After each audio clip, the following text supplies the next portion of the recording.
Right. Oh, you want to start now? Okay. My idea for the trailer wasn't taken forward by the group, but the poster and the website are style. There's the red, yellow and black colour tones which are on both pieces, so it's got the continuity. And the main of the website is the poster itself, so there's a clear correlation between those two. And along with this, they're both in the horror genre. You can tell by like the title, Lynched, and the burning cross.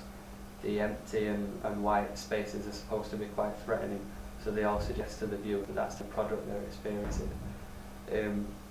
We didn't do my product, but they influenced the trailer we did, which was Michael's film called Father's Day. It was the same genre, but Michael's had a lot of gore and murder in it. We followed the same.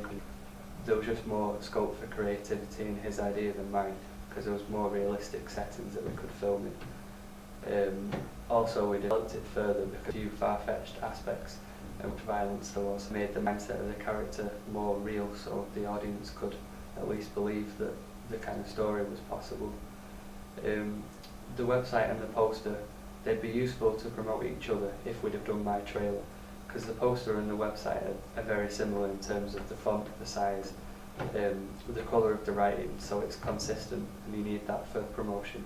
So because they're similar in layout, you get more of a visual rapport with the viewer, so they'll associate the images and colours with them. So if there's more affinity, then they're more likely to see it. My poster is the most successful in terms of its intended audience, which is 18 to 25. It's a more clear that it's a horror film. There's definitely that there's going to be some sort of disequilibrium in the story. You can see in the tagline, there's more than one way to kill a man.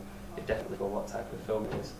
There's also shown on the web, but maybe not as effectively, and obviously we applied for that, didn't do my idea, so it's different. The poster and the website aren't accomplished in terms of the computer work, but the poster's more accessible for the viewer. There's less to it, so it was easier to make it look passable than the website, which is quite vague. I'm most proud in terms of our film production of the camera angles, because we took them over those. So there's some that look quite eerie and threatening. So the shots in the park, for example, it looks quiet and empty, and we edited them to make it more black and white. So if the audience were seeing it, it'd look like a place that they'd really hate to be, and you'd want it to be more full and busy. The editing went really well. We made sure we filmed loads of extra footage, because by doing that, it gave us more scope for either omitting scenes completely or having a lot to chop and change. So it was great that we always planned a lot, because by the time we actually filmed, we had more time to sort our camera angles out and do some different places, maybe the same scene but slightly different. So we were just, our best part of the production was our efficiency. The main thing would be the website, because really vague. It's very similar to the poster, so while it's similar in terms of colour and it has the poster on it, there's not much information in terms of the cast or the script, or even distribution details, which on real films there tends to be, so we're taking more time over that. I've improved in some areas. Research and planning's improved, because you just get to realise the importance of planning and consideration of any technicalities that might go on. Filming goes on, you found that you planned more meticulously, and every shot had to be just right, and you had to kind of associate the shot with everything else that went with it, so editing and sound and how it would look as a piece together.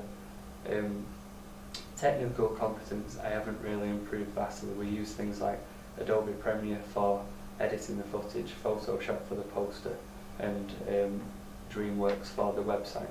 And I'm not really that comfortable with any of them, but I definitely Photoshop with the poster, because you can with different tools. Along with that, when we filmed, you just began to... That's not good. The lights went out, it's just to change the colour. Right.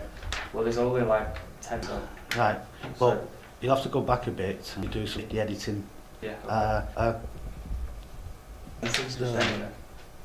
There you got it. That's well, then I was right then. Yeah, but it's DreamWorks, it's Dreamweaver. Oh, is it? Right, okay. So if you go back, Well, I'll start at the research and planning, because that's a new yeah, paragraph. because that's where the Dreamweaver bit comes in. Yeah, right, okay. Right, you have to step to the left again. Is that- Yes, close enough. Right. My research and planning's improved in some areas over the course. I've realised it's more important to plan and consider for any technicalities that might go on. As filming goes on, you learn how to more meticulously plan every shot, because you need to take into account how things will go together. So as a complete piece, you're going to have the sound, the editing, and if everything's consistent. So as filming went on, you improve in terms of planning everything as a whole rather than individual shots or ideas that might not always be possible. My technical competence hasn't improved vastly. We used Adobe Premiere for editing the footage. We used Photoshop for the poster and Dreamweaver for the website. It was more, I got better at Photoshop more than anything else when we were doing our poster, because I just experimented with a lot of the tools you can use to enhance it. I struggled quite a lot with Dreamweaver, but the rest of the group was quite okay with it, so I did more of the creativity rather than the actual technical production. Overall, I suppose I improved most in creativity in terms of how the production would look, because it'd be good to imagine all the different sounds, and I had loads of ideas about how we could make the rain sound real, or any bangs or screams or loud noises. So the best place that I've improved would be the actual film, but my technical good was quite a lot done, I think.